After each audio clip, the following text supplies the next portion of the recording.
Assalamu alaikum. We will discuss about the life of ninth wife of Rasulullah sallallahu alaihi wasallam, Habiba radiyallahu anha. Hazrat Habiba radiyallahu anha was the daughter of the renowned chieftain of Quraysh, Abu Sufyan ibn Harb. Abu Sufyan chose to reject Islam in the beginning and remained a resolute foe till the conquest of Makkah. However, his daughter refused the arrogance her father exhibited and embraced Islam very early on. She was first married to Ubaidullah bin Jash, and as the persecutions intensified, she migrated to Abyssinia with her husband. She had a daughter named Habiba and hence earned the epithet of Habiba, mother of Habiba. Habiba said, I saw my husband Ubaidullah in a dream in the worst distorted image, so I was frightened. I said to myself, by Allah, his condition has changed. When the morning came, he said, I looked into the religions and I did not see a better religion than Christianity. I used to practice Christianity and then I entered the religion of Muhammad, but now I have reverted. So I informed him about my dream and he did not give it any concern. Habiba was living in Abyssinia when her husband Ubaidullah bin Jahash died. She was left in a frail state, seeking a support in this foreign land. After her mourning period, Rasulullah sallallahu alaihi wasallam asked for her hand in marriage. An-Najashi, the king of Abyssinia, paid a dowry of 4,000 dirham on the behalf of Rasulullah sallallahu alaihi wasallam, and he prepared a wedding feast for them. The marriage took place 6 years after migration, and Uthman bin Affan was her guardian. When she left Abyssinia and arrived Medina, she was around 30 years old. Around 65 ahadith have been attributed to her. She guided and taught women important matters of Islam. It is narrated on the account of Humayd bin Nafi that Hazrat Zainab bint Abu Salama said, I went to Habiba, the wife of the Prophet, when her father Abu Sufyan bin Harb had died. She asked for a perfume which contained yellow scent or some other scent, and she first perfumed one of the girls with it, and then rubbed her cheeks with it, and said, by Allah, I am not in need of perfume.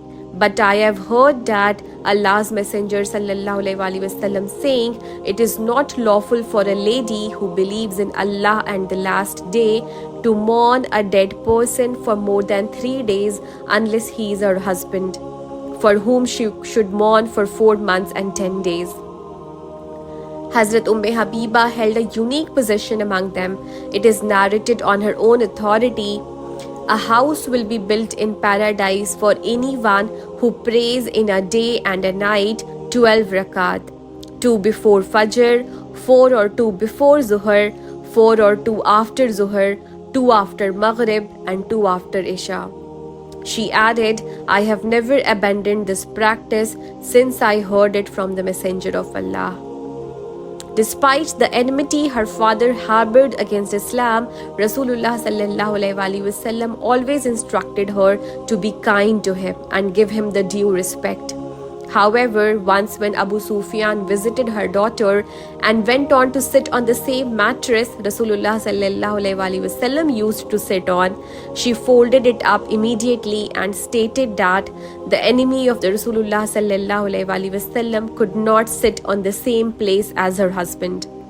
It was only due to the fact that she could not bear to see the sight of the enemy of Islam who had hurt Rasulullah sallallahu alaihi wasallam for so long to occupy or even share the same place reserved for the Messenger of Allah.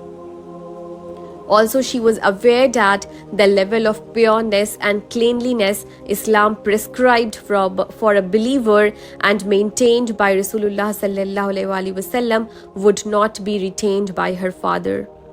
Aisha radiyallahu anha said, Habiba called me when she was dying and said, there has been between us what usually happens between co-wives.